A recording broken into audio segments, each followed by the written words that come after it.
Hello everyone, welcome back to our channel. আশা করছি তোমরা সকলে ভালো আছো। আমিও বেশ মোটামুটি আছি। তোমাদের সকলকে সাথে নিয়ে আজকের ব্লগটা আমি স্টার্ট করছি। তো এখন আমি সকালে রান্নাবান্না সব কিছু রেডি করছি। রান্নাটা মাই করবে। এখন বেশিরভাগই মাই রান্না করে। তো আমি সব মাকে রেডি করে দিচ্ছি যাতে মা রান্নাটা তাড়াতাড়ি হয়ে যায়। মা গেছে পুজো দিতে, আর এদিকে বাবা বাজার থেকে ইলিশ মাছ নিয়ে এসেছে। তো সেরকম একটা বড় ইলিশ পাইনি, কারণ আজকে মঙ্গলবার, আর মঙ্গলবার দিন করে বেশিরভাগ মানুষই নিরামিষ খায়। ওই কারণে বাজার হাটে আর কি মাছটা বেশি ভালো পাওয়া যায় না। তো বাবা যেরকমই পেয়েছে সেরকমই নিয়ে এসেছে, কারণ মা ইলিশ মাছটা খেতে বেশ ভালোবাসে, ওই কারণেই আর কি। তো এদিকে আমি ভাতের জলটা বসিয়ে দিয়েছি, আর মাছগুলো আমি ভালোভাবে ধুয়ে দিচ্ছি, কারণ মা গেছে পুজো দিতে, আর পুজো দিয়ে আস্তে আস্তে মার অনেকটাই লেট হয়ে যাবে, না হলে রান্না করতেও তো দেরি হয়ে যাবে। ওই কারণে আমি এদিকে সব কিছু কেটে বেছে আর কি মাছ টাছ ধুয়ে দিচ্ছি। আর আমারও না প্রচণ্ড খিদে পেয়ে যায় সকালবেলা উঠেই। তো তাই জন্য এদিকে আমি ভাতটা বসিয়ে দিয়েছিলাম, ভাতটা হয়ে গেছিলো, আর 2 পিস আমি মাছ ভাজা করে নিয়েছি, আর একটা লঙ্কা ভেজে নিয়েছি, আর একটু ভাতের উপর দিয়ে মানে মাছ ভাজার যে তেল সেটা দিয়ে আমি একটু ভাত খেয়ে নিচ্ছি। কারণ তোমরা সবাই জানো যে এখন আমি মানে না খেয়ে থাকতে পারি না। শরীরটা না হলে খুবই খারাপ লাগে। তো সারাদিনে একটু একটু করে আমাকে খেতেই হয়। না হলে না শরীরটা খুবই খারাপ লাগে। মানে কিরকম খারাপ লাগে সেটা বলতে পারবো না। শরীরটা ভীষণই খারাপ লাগে আর কি। মানে বলে বোঝানো যাবে না শরীরের ভিতরে কিরকম একটা অসহ্য বোধ হয় আর কি। তো তাই জন্য আমি সকাল সকাল সবার আগেই এখন খেয়ে নেই। মা কি করে গরম ভাতটা নামিয়ে আমাকে খেতে দেয়, কারণ গরম গরমই যা একটু খেতে পারি।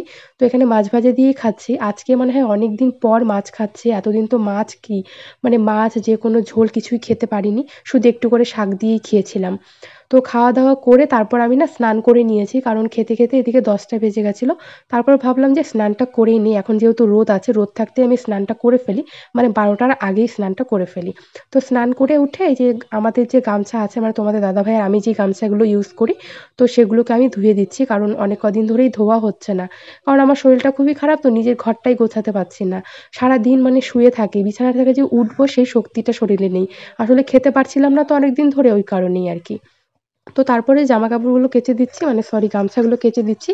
গামছাগুলো কেচে তারপর আমার যে কাজটা থাকে প্রত্যেকটা দিনই আমি স্নান করে তারপর চলে যাই ঠাকুরের এখানে প্রণাম করতে। কারণ আমার মা বলে যে মানে এখন আর কি যতক্ষণ আর কি 5 মাস হয় না ততক্ষণ নাকি ঠাকুরকে পুজো দেওয়া যায়। তো ওই কারণে আমি ভাবি যে 5 মাস হলে পরে তো আর ঠাকুরকে পুজো দিতে পারবো না। আর যেহেতু মাই পুজো দেয়, তো আমি মানে তুলসী তলায় জল ঢালি, সূর্য প্রণাম করে আসি। ওই কারণে আমি স্নান করে আর অন্য কোনো দিকে তাকাই না, সোজা চলে যাই ঠাকুর ঘরে। তো এখন তাই করবো। ওই কারণে যে গামছাগুলোকে ধুয়ে দিয়ে ঘরে আসলাম, একটু ক্রিম লাগিয়ে নিচ্ছি, তারপর সিঁদুরটা পরে তারপরে মন্দিরে যাবো আর কি। আর হ্যাঁ বন্ধুরা, তোমাদের কাছে কি আমার ভিডিওর নোটিফিকেশান যায়? যদি আমার ভিডিওর নোটিফিকেশান তোমাদের কাছে পৌঁছয় না সব ভিডিওর আর কি, তাহলে তোমরা আমার চ্যানেলটা আনসাবস্ক্রাইব করে তারপর সাবস্ক্রাইব করে দিও। হয়তো তাহলে আমার ভিডিওর নোটিফিকেশান তোমাদের কাছে পৌঁছে যাবে আমি যখনই ভিডিও আপলোড করবো আর কি। কারণ কিছু কিছু ভিডিওতে দেখি মানে অন্য ভিডিওর তুলনায় ভিউজটা অনেকটাই কম আসে, তো এটাই বুঝে পাই না যে আমার বন্ধুদের কাছে ভিডিও যায় নাকি তারা আমার ভিডিও দেখেই না। তো তোমরা যদি আমার ভিডিও নোটিফিকেশান না পেয়ে থাকো তাহলে এই চ্যানেলটি আনসাবস্ক্রাইব করে সাবস্ক্রাইব করে দিও। তো এখন আমি চলে এসেছি মন্দিরে। ফার্স্টে সূর্যকে জল দিতে হয়, তো সূর্য প্রণাম করে নেব, তারপর তুলসী তলায় জল ঢেলে নেব। তো রোজই এটা করি, কারণ 5 মাস পর থেকে নাকি আর করতে হয় না। মানে ঠাকুরকে পুজো দিলে ঠাকুর নেয় না, আমি ঠিক জানি না, এগুলো বড়রা বলে। তো ওই হিসেবে সব বড়দের কথা তো মানতেই হবে বলো। তো তাই জন্য আমি আর কি প্রত্যেকটা দিনই ঠাকুরকে প্রণাম করতে চলে আসি। তো এদিকে তোমাদের দাদাভাই এখন গেছে স্নান করতে। আমি স্নান করে আসার পর তো ও বলছিল দুপুরবেলা ও ভাত খাবে না, মানে এক তরকারি যেটা দিয়ে সকালে খায় আর দুপুরবেলা খেতে চায় না। তো আর ওর ভাত খেতেও বেশি একটা ভালোবাসে না, ও রুটি পরোটা এগুলো খেতেই বেশ ভালোবাসে, পুরি। তো এখন ওর ভাত খেতে ইচ্ছে করছে না, তাই আমাকে বলছে ম্যাগি বানিয়ে দিতে।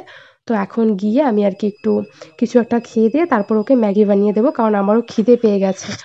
তো এদিকে আমি চলে এসেছি এখন ম্যাগি বানাতে, কারণ ও ম্যাগিটা ঝোলটা ভালোবাসে না, ম্যাগি ভাজা খেতে ভালোবাসে। তো আমি কড়াইতে একটু পেঁয়াজ দিয়ে দিয়েছি আর একটা লঙ্কা কেটে দেবো, মানে একটু ঝাল ঝাল হলে বেশ ভালো লাগে খেতে। তো ওকে বানিয়ে দেবো আর কি। তো আমি ওকে যখন ম্যাগি বানিয়ে দিই ও সবসময় বলে আমার হাতের ম্যাগিটা নাকি ওর দারুণ লাগে, আমি নাকি খুব ভালো করে বানাই। তো আজকে আমি না ক্যামেরাটা অন করে তারপর ওকে বলবো খেয়ে বলো কীরকম হয়েছে। তোমরা দেখো ও কী বলে। ও না কখনোই ক্যামেরার সামনে সত্যি কথাটা বলে না, বলবে দেখো যে ভালো হয়নি। আর আমি জানতাম এটাই বলবে, জানা সত্ত্বেও আর কি আমি ক্যামেরাটা অন করেই ওর কাছে ম্যাগিটা বানিয়ে নিয়ে গেছিলাম। আর এরকম ভাজা ম্যাগি খেতে তোমরা কে কে ভালোবাসো কমেন্টে জানিও। আমারও বেশ ভালো লাগে, কিন্তু এখন আমি এগুলো খাই না, কারণ গ্যাস হয়ে যাবে, গ্যাস হয়ে গেলে আমারই অসুবিধা হবে। ওই কারণে আমি এখন এইসব ভাজা ম্যাগি ঠ্যাগি খাই না, আমি একটু ঝোল ম্যাগি বানিয়েই খাই। আজকে ওকে বানিয়ে দেওয়ার সময় আমারও খুব খেতে ইচ্ছে করছিল ভাজা ম্যাগিটা। ঢং মাইরো না, নাও নাও বর্মশাই, আপনার খাবার চলে এসেছে। কেমন হয়েছে খাওয়া দাওয়া বলো? খাবো একটুখানি পরে। তোমার জন্য দেখো কত কষ্ট করে বানাইছি। খাওয়া দাওয়া বলো কেমন হয়েছে, সত্যি কথা বলবা, মিথ্যা কথা বলবা না বলছি না, সত্যি কথা বলো। ভালো হয় নাই? তাহলে দাও, খাইতে হবে না, দাও। বলো ভালো হয়েছে কি না, খাইতে হবে না, সত্যি করে নিয়ে যাবো কিন্তু। ভালো হয়েছে কি না? এখন হচ্ছে প্রায় বিকেল হয়ে গেছে, আমি এখন দুধ আর বিস্কুট নিয়ে এসেছি খাওয়ার জন্য। আর এদিকে আমার বরমশাই ক্যামেরাটা ধরে আছে, তাই আমি হাসছিলাম।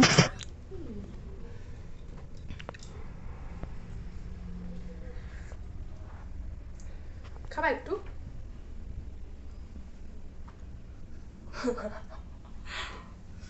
মুখের মতো আমার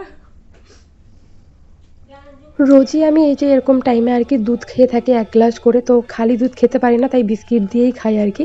মানে খালি দুধ খেতে না একদমই ভালো লাগে না, তো একটু বিস্কিট দিয়ে ভরিয়ে ভরিয়ে খেলে বেশ একটু খাওয়া যায় আর কি। তো চলো দুধ আর বিস্কিটটা খেয়ে একটা জিনিস তোমাদের সঙ্গে শেয়ার করব। মানে আমার হচ্ছে জায়ের 2টো মেয়ে হয়েছে, মানে টুইন্স বেবি। তো ওদের কালকে হচ্ছে অন্নপ্রাশন, তো সেখানেই যেতে হবে। তো আমি যেতেই পারিনি, কারণ আমার শরীরটা খুবই খারাপ। তার পরের দিন ভয়েসটা অ্যাড করছে, তাই বলছে আমি যেতে পারিনি। তো বাবা মা আর আমার বর ওরা যাবে। আমার শরীরটা একটু ভালো না, তো রেডি হয়ে যাওয়া খুব অধৈর্য লেগে যায়। তো অন্নপ্রাশন যেহেতু আছে, তো ওখানে হচ্ছে টুইন্স বেবি, বললাম 2টো মেয়ে হয়েছে। তো তাই জন্য দুজনের জন্য 2টো রূপোর চেন মানে আনা হয়েছে। তো সেইটাই তোমাদের সঙ্গে শেয়ার করব। তো সেটাই দেখাচ্ছি, তো তোমাদেরকে দেখাচ্ছি আর কি কীরকম চেন আনা হয়েছে। পরে তোমাদের কাছের থেকে ডিজাইনটা আমি দেখিয়ে দেবো। দুটোই যেহেতু মেয়ে, তো তাই জন্য দুজনের জন্যই একই রকমই জিনিস নেওয়া হয়েছে। এর আগে যখন ওদেরকে দেখতে গেছিলাম, তো একই রকমই জামা দিয়েছিলাম। যেহেতু টুইন্স বেবি, দেখবে একই রকম জামা পরলে বেশ ভালো লাগে। তো তাই জন্য দুজনের জন্য একই রকম চেনও আনা হয়েছে। তো চেনের মধ্যে হচ্ছে একটা চেনে লকেটটা একটু আলাদা হয়ে গেছে, মানে একটাতে শুধু কৃষ্ণের ছবি দেওয়া, আরেকটাতে রাধা কৃষ্ণের ছবি দেওয়া। তো চলো তোমাদেরকে কাছের থেকে দেখাই। তো এই যে হলো 2টো চেন দুজনের জন্য কেনা হয়েছে। তো আমি তো যেতে পারবো না, মা বাবা আমার বর ওরা সবাই যাবে। আমি ভেবেছিলাম যাব, মানে যেদিন তোমাদের সঙ্গে ভিডিওটা শেয়ার করছিলাম সেদিনও ভেবেছিলাম যে তারপরের দিন আমি যাব। কিন্তু তারপরের দিন হঠাৎ করে আমার শরীরটা ভালো লাগছিল না, ওই কারণে আমি যেতে পারিনি। না হলে তোমরা তো ব্লগে দেখতেই পারতে। তো তারপরে যে তোমাদেরকে চেনগুলো দেখানোর পর রাতের বেলা যে খাবার বানাতে চলে এসেছি। তো এখানে হচ্ছে রুটি করছে আর ফুলকপি আলু দিয়ে একটু শুকনো শুকনো করে সবজি করেছি। তো চলো বন্ধুরা, আজকে একদমই ছোট্ট একটা ব্লগ তোমাদের সঙ্গে শেয়ার করলাম। আর ভিডিওটা কীরকম লাগলো কমেন্টে জানিও। তো এখন হচ্ছে খাওয়া দাওয়া করে আমরা ঘুমিয়ে পড়বো, আর আজকের ব্লগটা আমি এখানেই এন্ড করছি। আজকের মতো টাটা।